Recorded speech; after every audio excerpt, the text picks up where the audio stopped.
오늘 다니엘서를 우리가 생각해 보려고 합니다.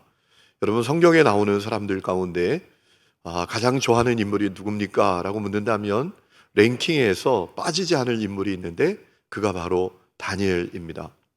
여러분, 성경에 나오는 인물들은 다 장점이 있으면 단점이 있어요. 좋은 점이 있으면 부족한 점이 있거든요. 그런데 놀라운 사실은 다니엘은 성경에 나오는 인물 가운데 부정적인 내용이 하나도 기록되지 않은 인물이 바로 이 다니엘이다라는 겁니다. 그러니 얼마나 대단한 인물이에요. 여러분, 하나님의 마음에 합한 왕 다윗도 약점이 있었죠.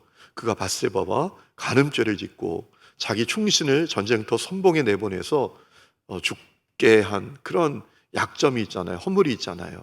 그런데 다니엘은 달라요.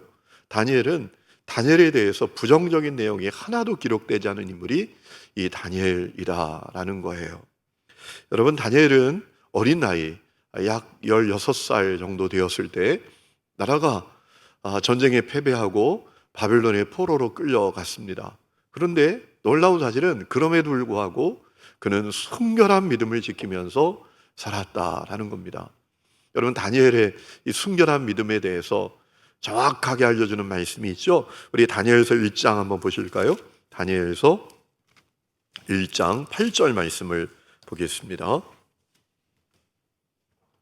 다니엘서 1장 8절 우리 같이 읽겠습니다. 시작. 다니엘은 뜻을 정하여 왕의 음식과 그가 마시는 포도주로 자기를 더럽히지 아니하리라 하고 자기를 더럽히지 아니하도록 환관장에게 구했다라는 겁니다. 다니엘이 뜻을 정했대요.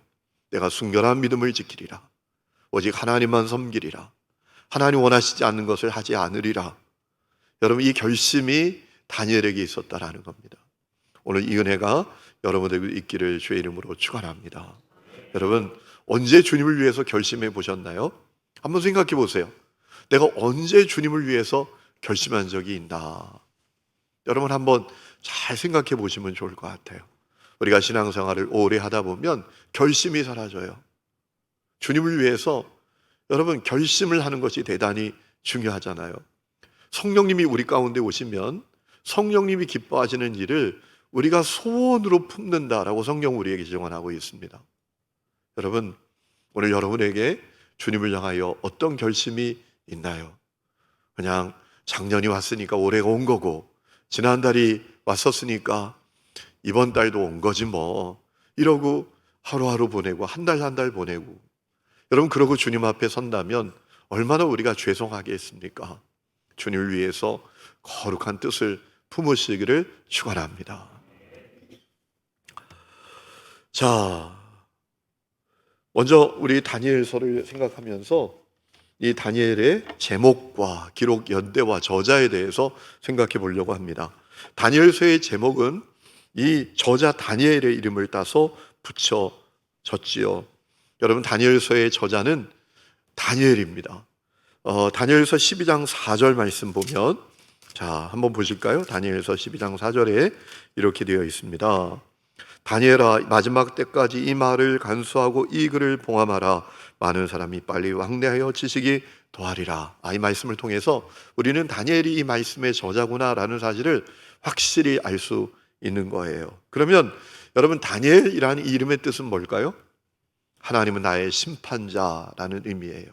하나님은 나의 심판자. 여러분, 참 이름이 좋죠. 언제 기록이 됐는가?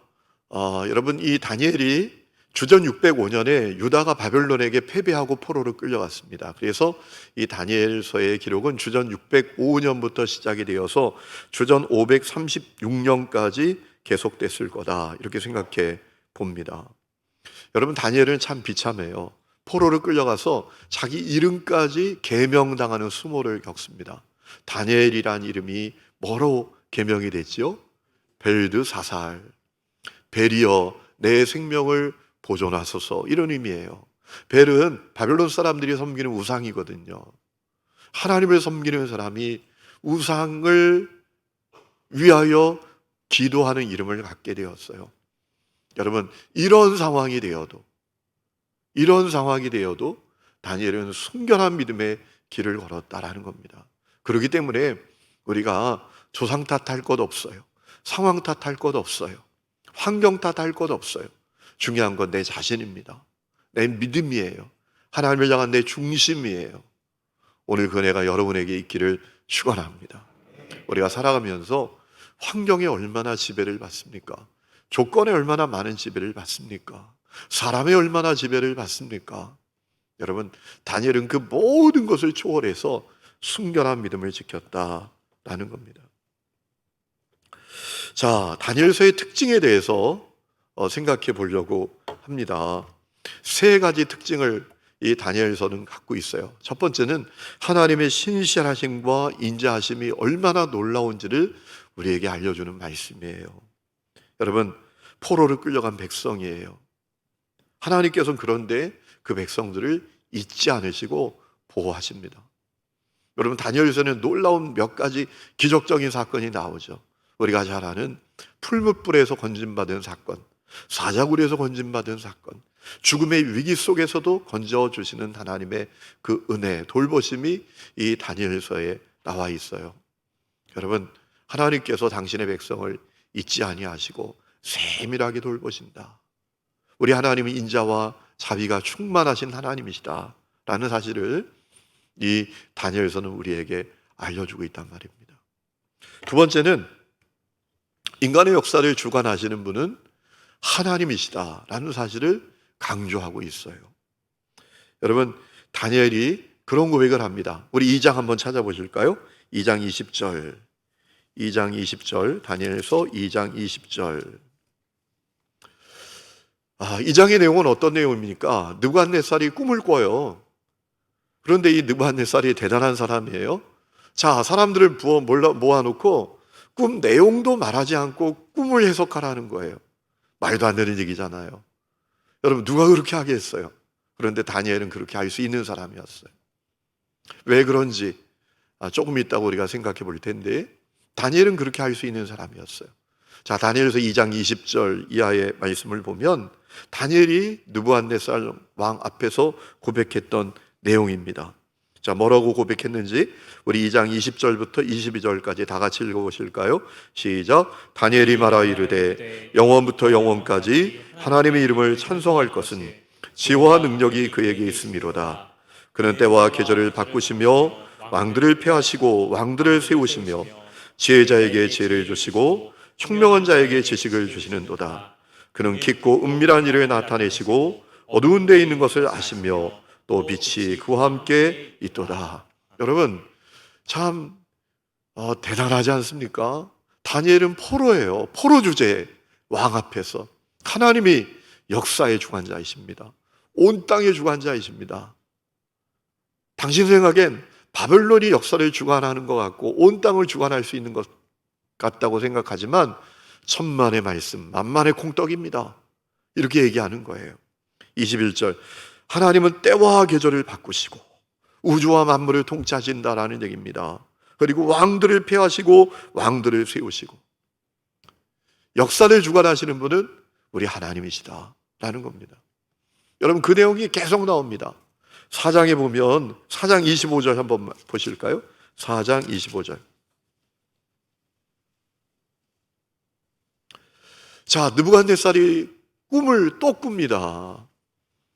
베어진 나무에 대한 꿈을 꾸게 되죠. 그 꿈을 다니엘이 또 해석을 해주면서 했던 얘기입니다. 4장 25절 우리 다 같이 읽어보겠습니다. 시작. 지극히 4장 25절 우리 다 같이 읽습니다. 다 읽습니다. 시작. 왕이 사람에게서 쫓겨나서 들짐승과 함께 살며 소처럼 풀을 먹으며 하늘 이슬에 젖을 것이요 이와 같이 7회를 지낼 것이라. 그때 지극히 높으신 이가 사람의 나라를 다스리시며 자기의 뜻대로 그것을 누구에게든지 주시는 줄을 아시리이다. 이 베어진 나무가 느부갓네살 아닙니까? 그가 7년 동안 정신이 혼미해지고 그에게 문제가 생겨서 왕위에서 내려오게 되었다가 복권되게 된다라는 그 꿈을 해석해 주면서 다니엘이 뭐라고 말합니까? 당신을 세우고 내리는 분도 하나님이십니다 라고 고백하는 거예요. 여러분, 다니엘서가 우리에게 알려주고 싶은 것이 있습니다.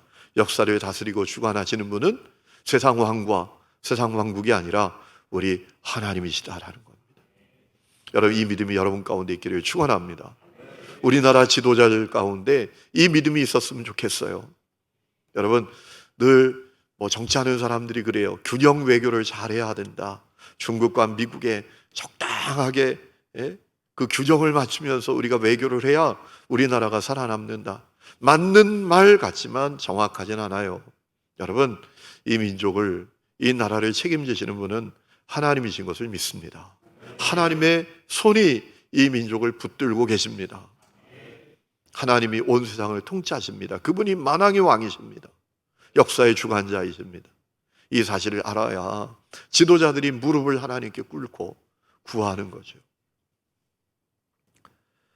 자, 세 번째 이 다니엘서의 특징은 뭔가 하면 구약 성경의 묵시록이라고도 이 다니엘서가 불린다라는 겁니다. 왜냐하면 장차 일어날 그 왕들과 왕국들의 역사와 그리고 종말에 있을 전쟁과 환란에 대해서 다니엘이 꿈과 환상을 통해서 보고 묘사하고 있기 때문입니다.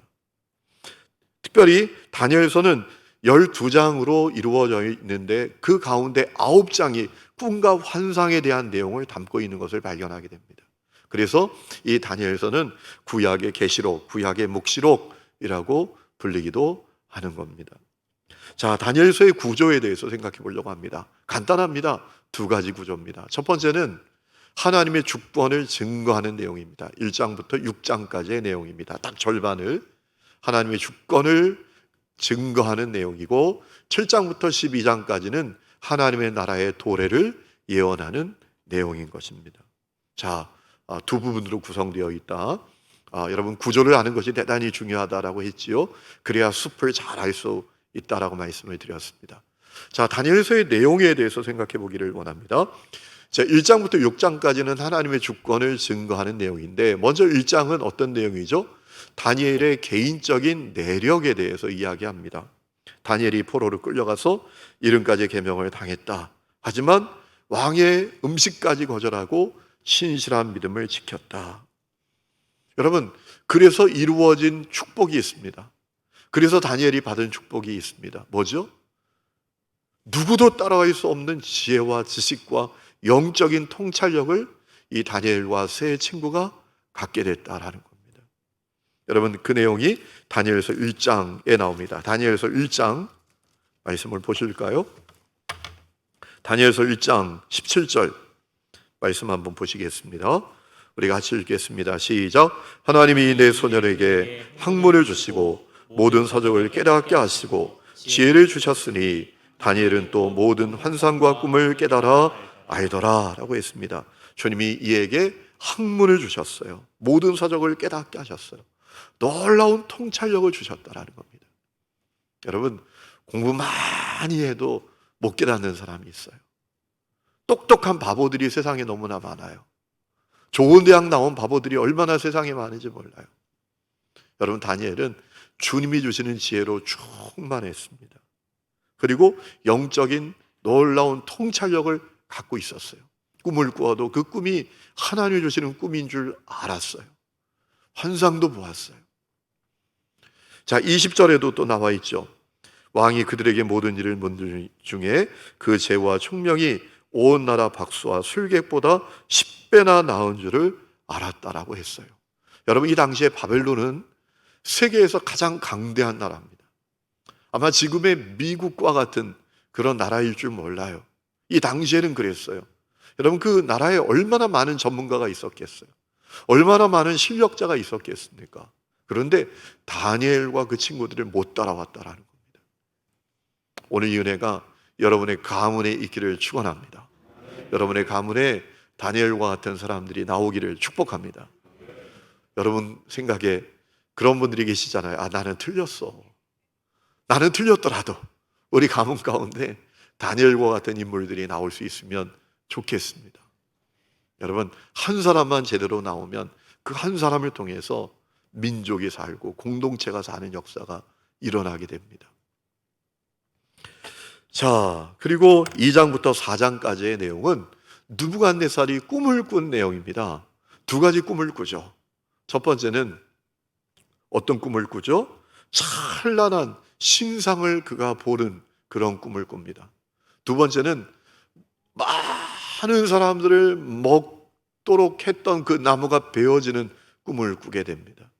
그 두 가지 꿈을 꾸고 다니엘이 그것을 해석해 주는 내용이 나오는데, 다니엘의 그 해석을 통해서 하나님께서 모든 나라와 또 모든 역사를 주관하시는 분인 것을 왕도 알고 또 바벨론 백성들도 다 알게 되는 역사가 일어나게 된다라는 겁니다.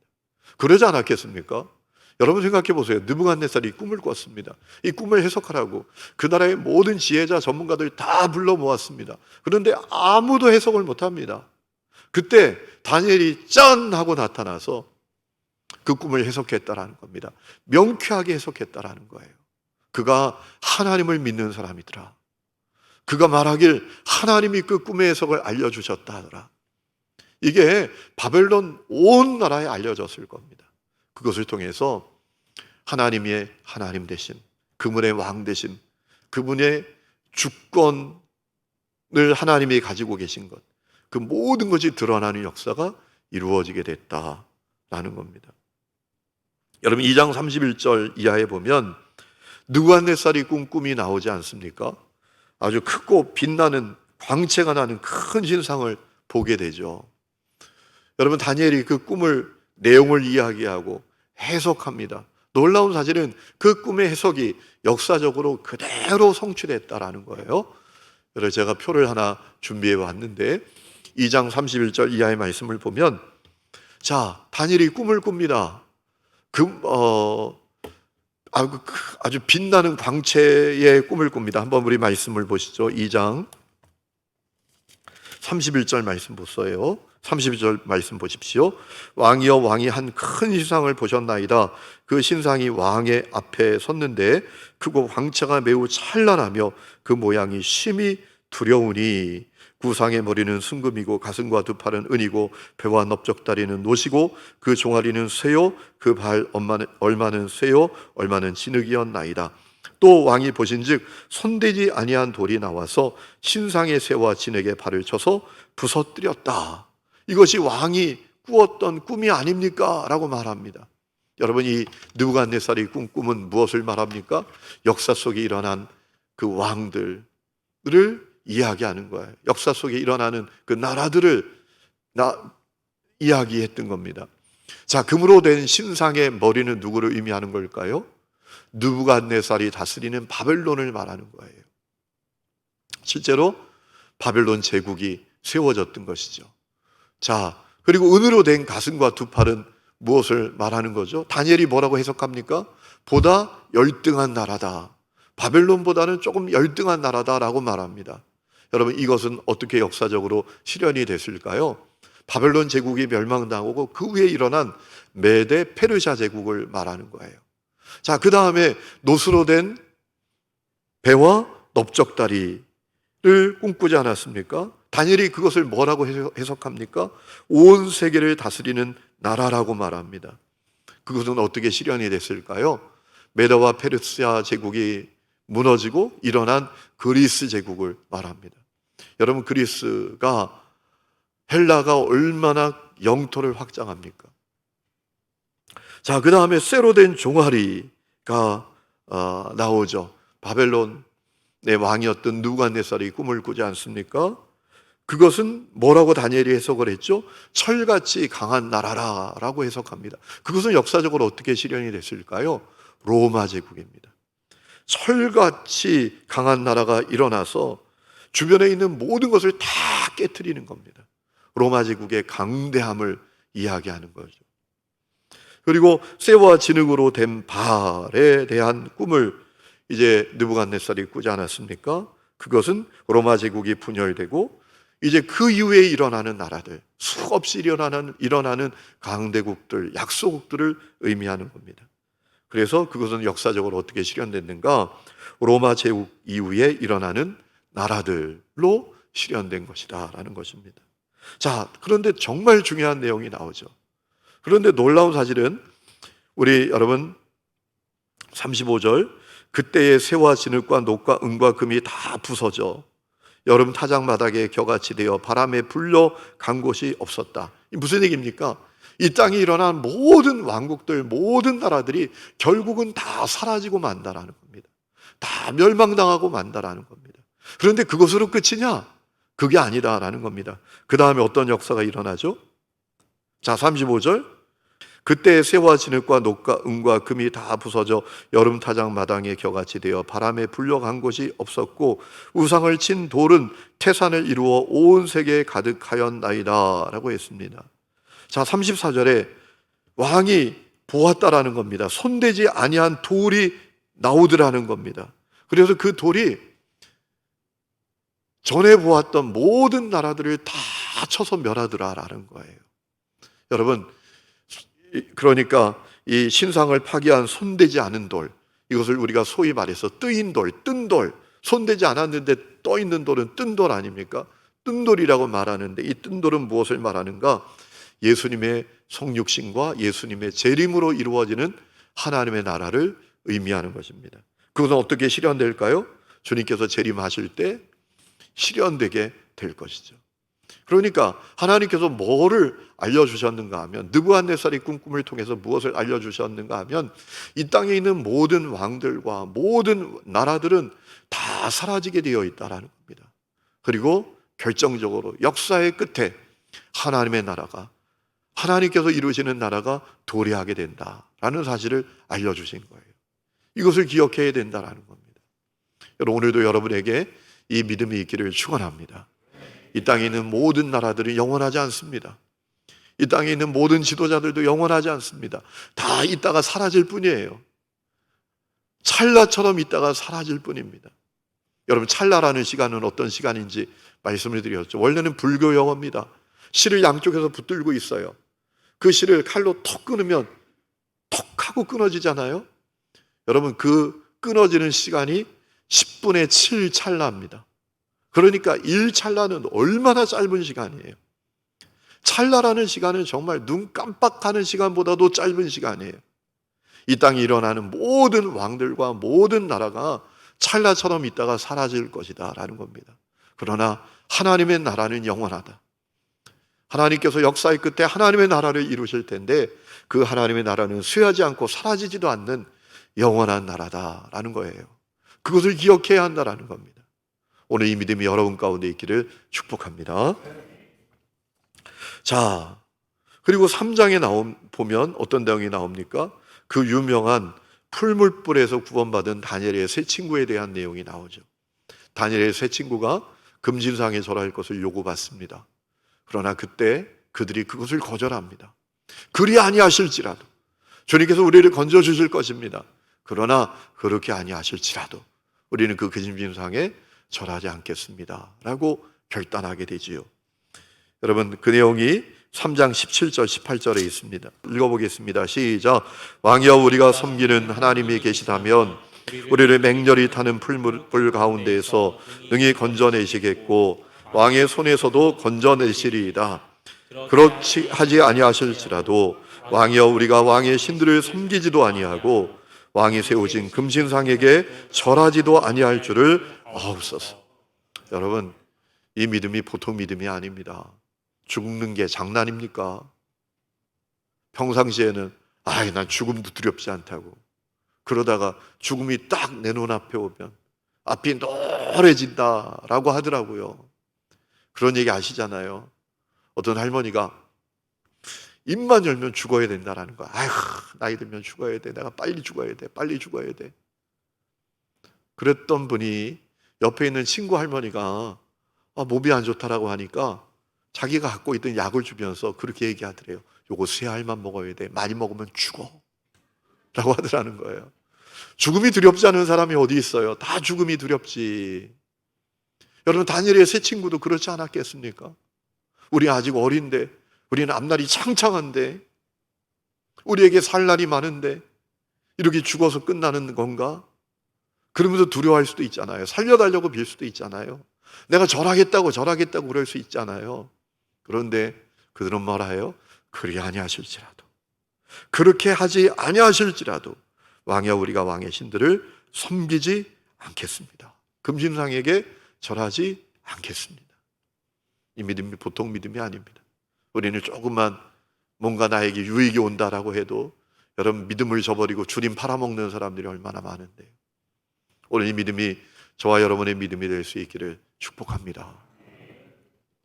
4장 말씀을 보면 말씀드린 대로 느부갓네살이 보았던 두 번째 꿈에 대한 내용이 나오죠. 만국을 먹이는 열매를 맺는 그런 나무가 베어진단 말입니다. 그 꿈에 대한 해석을 다니엘이 하게 되죠. 여러분, 그 나무는 느부갓네살 왕의 운명이었다라는 사실을 다니엘이 해석해 내지 않습니까? 그리고 5장을 가보면 벨사살 왕이 교만하다가 그가 폐위되는 그런 내용이 나옵니다. 여러분, 벨사살 왕이 마음이 교만해집니다. 그래서 어떻게 합니까? 예루살렘 성전에서 빼앗아 온 성전의 그릇들로 술잔치를 벌인 겁니다. 여러분, 그러니까 이 벨사살 왕이 얼마나 교만하고 참 악한 왕이었는지 우리가 생각해 볼 수 있죠. 여러분, 그때 어떤 일이 일어납니까? 손가락 하나가 나타나더니 벽에 글씨를 쓰는 겁니다. 메네메네 데겔 우바르신이라고 쓰는 거예요. 얼마나 놀랐겠습니까? 그래서 바벨론에 있는 사람들 다 불러서 저 글씨를 해석하라고 하는데 아무도 해석을 못하는 거예요. 그때 다니엘이 짠 하고 나타나서 해석하는 겁니다. 여러분, 메네메네 데겔 우바르신의 그 뜻은 무엇입니까? 그런 의미입니다. 줄어들고 얼마 남지 않았다. 줄어들고 얼마 남지 않았다. 이게 무슨 얘기입니까? 교만한 벨사살 왕의 왕권이 줄어들고 끝나게 생겼다, 이런 뜻이에요. 여러분, 그 글씨대로 어떻게 되죠? 이 벨사살 왕이 그의 왕권을 메대 왕 다리오에게 넘겨주게 되고 그는 이제 왕권에서 내려오게 되는 그런 일이 벌어지게 되었던 것이죠. 또 6장에는 그 유명한 사건이 나옵니다. 다니엘이 사자굴에서 건진받는 내용이 나오지 않습니까? 다리오 왕이 칙령을 내립니다. 어떤 신에게도 예배하지 말라. 그때 다니엘이 여러분 그 칙령을 거부합니다. 사람들이 다 보도록 자기가 있는 방의 문을 다 열어놓고 그가 하나님을 예배하고 기도했습니다. 그래서 그가 사자굴에 던져지게 됐는데 놀라운 사실은 털끝 하나 상함당하지 않고 건짐을 받게 됐다라는 겁니다. 우리 하나님이 얼마나 놀라운 분이신지를 알려주는 것이죠. 자, 그것이 1장부터 6장까지의 내용이고 7장부터 12장까지의 내용은 하나님의 나라가 도래할 것을 예언하는 내용입니다. 자, 7장에 보면 벨사살 왕 때에 네 짐승에 대한 환상을 다니엘이 보게 됩니다. 네 마리의 짐승을 보게 됩니다. 하나는 사자 같고 하나는 곱이고 하나는 표범이고 하나는 싸나운 짐승인 그 네 짐승을 보게 됩니다. 그런데 그 네 짐승이 어떻게 되죠? 하나님께 심판을 받게 되죠. 그리고 다니엘이 인자 같은 일을 보게 되는 그런 장면을 보게 됩니다. 천사는 다니엘에게 뭐라고 말합니까? 이 네 짐승은 내 나라다. 이방 왕국들이다. 하나님을 섬기는 거룩한 백성이 영원한 나라를 이루게 될 것이다 라는 것을 이 다니엘이 깨닫게 됩니다. 그래서 증언하게 되게 되었죠. 여러분, 이 7장 말씀을 통해서 주님께서 분명한 메시지를 주는 거예요. 세상 나라는 다 멸망하고 끝나지만 하나님의 나라는 영원하다 라는 사실을 기억하라라는 거예요. 여러분 생각해 보세요. 이런 메시지가 나라 망하고 포로로 살아가는 사람들이 얼마나 큰 희망이고 격려했겠습니까? 그들의 눈에 바벨론은 얼마나 큰 나라처럼 보였을까요? 그죠? 그 바벨론이 세계 역사를 주관한다고 생각했을 거예요. 그 바벨론에 비하면 자기들은 티끌 같은 존재라고 여겼을 거예요. 그래서 위축되고 그래서 두려워하고 그래서 낙심하고 그래서 절망했을 겁니다. 그런 백성들에게 하나님은 말씀하신 거예요. 아니야. 세상 나라는 다 멸망당한다. 역사의 주권은 하나님께 있다. 하나님의 나라만 영원하다 라는 사실을 기억하도록 했던 거예요. 오늘 이 믿음이 여러분에게 분명히 있기를 축복합니다.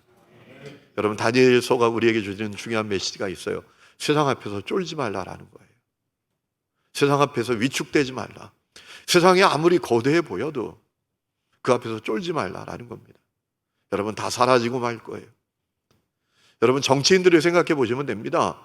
예전에 우리나라 정치인들 가운데 그냥 지나가기만 해도 사람들을 벌벌 떨게 만들고 날아가는 새도 떨어뜨린다라고 말하는 그런 권력을 가진 사람들이 있지 않습니까? 여러분 생각해 보세요. 그런데 지금은요, 그들의 이름조차 가물가물합니다. 인생이 그런 거예요. 권력이라는 게 그런 거예요. 나라라는 것도 그러는 거예요. 여러분, 역사의 주관자, 또 권세와 능력을 가지신 분은 우리 하나님이십니다. 하나님이 영원하심에 하나님의 나라만 영원합니다. 이 확신을 분명히 가질 때 당당하게 살게 될 줄로 믿습니다. 자, 8장에 또 환상을 보게 되죠. 긴 뿔 2개를 가진 수양과 또 수염소를 보게 되고, 또 그 수염소에 난 10뿔에 대한 환상을 보게 됩니다. 메데와 바사, 헬라, 또 그 헬라 그리스 제국에 일어나는 나라에 대한 그런 장면을 주님께서 다니엘에게 환상으로 알려주신 내용이죠. 자, 9장 말씀을 보면 또 환상에 대한 내용이 환상이 아니라 다리오 왕 때 다니엘이 하나님께 기도하는 장면이 나오지 않습니까? 이스라엘 백성들을 대표하여 하나님께 회개하며 또 해방과 회복을 위해서 기도했습니다. 그때 가브리엘 천사가 나타나서 예레미야가 예언한 70년 후의 회복을 71회를 들어서 설명하는 그런 장면이 쭉 나오게 됩니다. 그리고 10장부터 12장까지는 이제 종말의 때 일어날 일에 대한 그런 환상, 종말의 때 큰 전쟁들과 환란이 일어날 것에 대한 환상을 이제 다니엘이 보는 그런 장면이 쭉 나오게 됩니다. 그것이 다니엘서의 내용인 것입니다. 이제 결론을 맺습니다. 여러분, 하나님께서 다니엘서를 통해서 우리에게 알려주시고 싶으신 것이 있어요. 뭡니까? 역사의 주관자, 세상의 통치자는 세상 왕이나 왕국이 아니라 우리 하나님이시다라는 겁니다. 그러므로 어떻게 됩니까? 어떠한 상황 속에서도, 가장 절망적인 상황 가운데에서도 우리 위축되지 말고 진실하게 하나님을 경외하며 신실한 믿음을 지키며 살아가야 하는 것입니다. 여러분, 그 결론이 다니엘서 12장에 나옵니다. 우리 아까 읽었던 말씀이에요. 자, 다니엘서 12장 10절 다시 한번 읽어보실까요? 시작. 많은 사람이 연단을 받아 스스로 정결하게 하며 희귀할 것이나 악한 사람은 악을 행하리니 악한 자는 아무것도 깨닫지 못하되 오직 지혜 있는 자는 깨달으리라. 아멘. 여러분, 정말 지혜 있는 사람은 말이에요, 거대한 세상 앞에서도, 세상의 불합리한 그 압제와 고난 가운데에서도 자기를 정결하게 하며 끝까지 순결한 믿음을 지키면서 살아간다라는 거예요. 그런데 어리석은 사람은 어떻게 합니까? 세상 나라가 전부인 줄 알고, 세상 통치자가 힘을 갖고 있는 줄 알고, 세상의 지도자들이 역사를 주관하는 줄 알고 그 앞에 가서 읊조리고 그 앞에 가서 죄를 짓고 살아간단 말이에요. 어떻게 살 것인지 결정하란 말이에요. 여러분, 12절 말씀 보세요. 이렇게 말합니다. 너는 가서, 13절입니다. 너는 가서 마지막을 기다리라. 이는 내가 평안히 쉬다가 끝날에는 내 몫을 누릴 것입니다. 끝까지 순결한 믿음을 지키라 라는 겁니다. 여러분, 저는 팬데믹 상황을 보내면서 우리가 믿음이 있다, 우리가 하나님을 믿는다 라는 것이 얼마나 참 얄팍하고 참 우리가 신뢰하기 어려운 이 얘기였는지를 보게 됩니다. 하나님을 믿는다 하고 하나님을 사랑한다 하고 마음과 목숨과 힘과 뜻을 다해서 주님을 섬긴다고 했지만 코로나 하나 때문에 두려워 떨고 하나님을 향한 예배, 하나님을 향한 섬김, 하나님께서 내게 주신 사명, 그거 다 놓쳐버리고 두려워 떨면서 살아가는 우리들의 모습을 보면서, 야, 우리의 믿음이란 것이 얼마나 약해 빠질 것인가 라는 사실을 절감하게 됐습니다. 여러분, 우리가 믿음의 길을 걷다 보면 아마 우리가 겪었던 코로나보다 더 어려운 환경과 또 사건들이 우리 앞에 다가올지 모릅니다. 여러분, 그때 우리가 기억해야 합니다. 하나님 살아계십니다. 그분이 역사의 주관자이시다. 그분이 온 세상의 통치자이시다. 하나님의 나라는 영원하다. 여러분, 믿음을 가지고 순결한 믿음을 지키면서 끝까지 승리하는 거룩한 성도들이 될 수 있기를 주의 이름으로 축원합니다.